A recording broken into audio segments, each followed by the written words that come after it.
Hello everyone, today I'll be teaching you how to do page breaks on Word 2017. So the first thing you want to do is officially add your page numbers, and to do this you go to your footer or header, you press page number under the tab that opens up, and then press OK, and you should have pages 1, 2, and 3 listed. But if you do not want your first or second page to have page numbers, you have to insert a page break. So the first step to doing this is to make your paragraphs visible, which can be done under the Home tab. You press the paragraph icon and you can now see all of your paragraphs. So the next thing you want to do is actually insert a page break, and to do that you go to the tab layout. You want to make sure that table of contents is selected, so you want to put your cursor right after the S of table of contents or the last word on the page that you're breaking.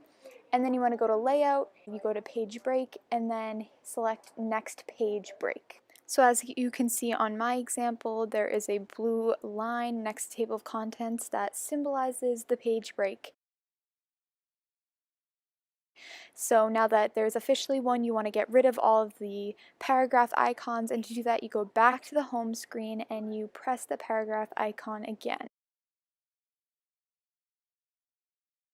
So the next thing you want to do is go to your page 2, and to do that you go to edit footer, and as you can see under this tab it is already highlighted to link to previous. So you do not want this option, so you want to deselect link to previous in order to cut it off from the other pages. So now you can delete those page numbers, so go to your page 2 and just delete the number, which should also get rid of your first page, which leaves your third page with the number 3, but your first two pages do not have numbers.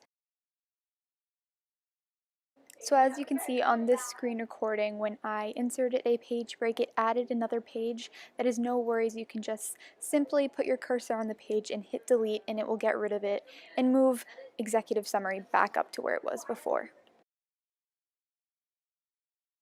So in order to make your page 3 page 1, you want to go to edit footer and you want to select your header and footer options, and then you want to go to page number format options and hit start at number 1, and that should get you your final result of 3 separate pages and the third one starting at page 1.